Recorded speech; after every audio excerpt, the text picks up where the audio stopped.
sat by the mouths of the biggest rivers, propped up over the water on hundreds of stilt legs. They looked like the skins of some giant caterpillars, frozen and waiting for the seasons to change. In the winter, these monsters of salt-bleached wood and rusty-tin roofs sat empty. But every spring, crews of Chinese workers brought the monsters to life. They brushed away the cobwebs, repaired rotted boards, and began the season by making thousands and thousands of shiny new tin cans. And in the summer, the fishermen would arrive with huge cargoes of giant salmon. The Chinese cleaned the fish and filled the new cans with meat. The cans were then cooked and shipped off to markets around the world. Li Jim was a crew boss in one of these canneries. Because Li Jim spoke English, he was able to understand the orders of the owner and pass these on to the crew. But Li Jim knew more than just English. After 20 years of experience, he practically ran the cannery. Whenever a boatload of fish would arrive, he could tell how many cans would be needed just by taking one look. He watched as the fresh fish stayed cool, and the butcher's knives were kept razor sharp. And when the knives did grow dull, Li Jim himself sharpened them. You see, even though he was the boss, all the workers respected Li Jim. After work in the bunkhouse, when all the men ate dinner, Li Jim sat alone. The men crowded together and played games and laughed. Li Jim wished that he could play games and laugh, but the company rules said that bosses must not mix with the workers.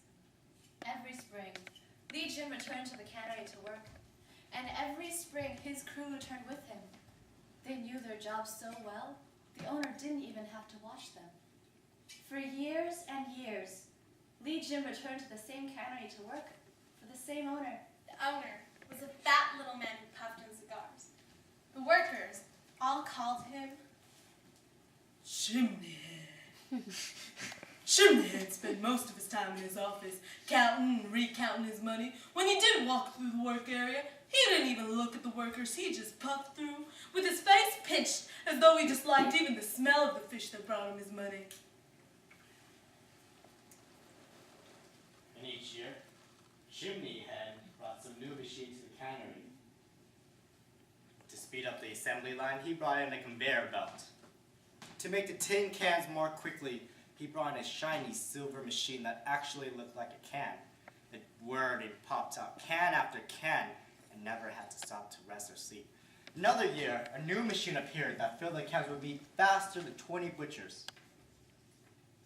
And every year, Li Jim's crew grew a little smaller. Because some new machine Chimney Head brought in to place some of the workers. This year, Li Jim's crew was worried. They were working as hard as they could.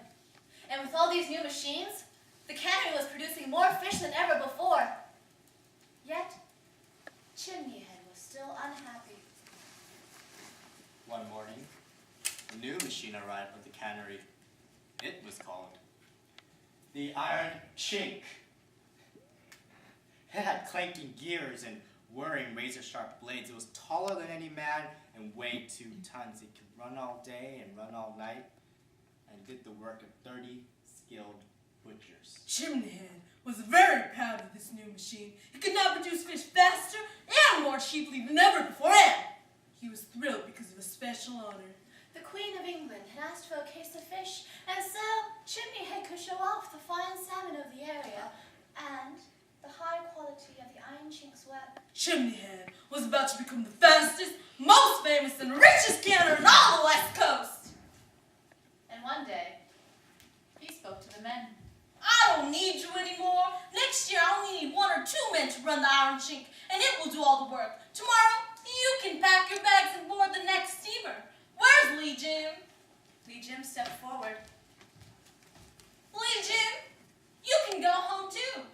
I don't need you anymore. That night, all the men in the bunkhouse were quiet. They wondered where they would find jobs and how they would feed their families. Li Jim was quiet too. But this time, he felt angry and cheated. He had worked for Chimney Head for over 20 years. He had saved the company money by working extra hard and extra hours, and now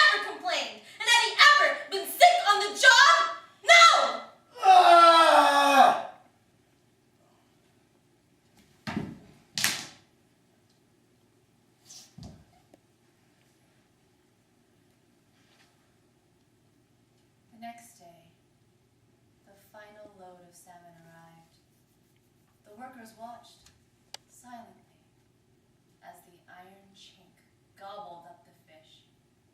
It whirred and chugged and spat out can after shiny can of perfectly packed salmon. Finally, the cases were stacked up, and Chimney Head passed out the last pay envelopes. The steamer sounded its whistle at the dock. The workers all hurried aboard. Lee Jim was the last to leave.